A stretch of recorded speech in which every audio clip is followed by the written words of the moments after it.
Hello there guys, in this video I will show you how to add background sound on Snapchat.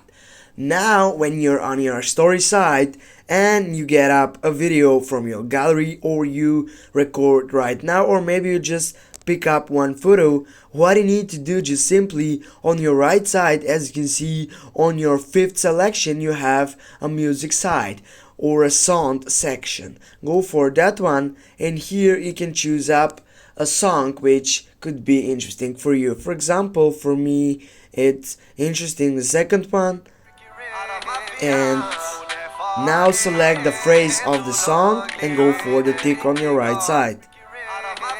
And as you can see with this, go for example send, and you can go up send to your story, send to your friends for example. And with this guys, you know how to add background song on Snapchat.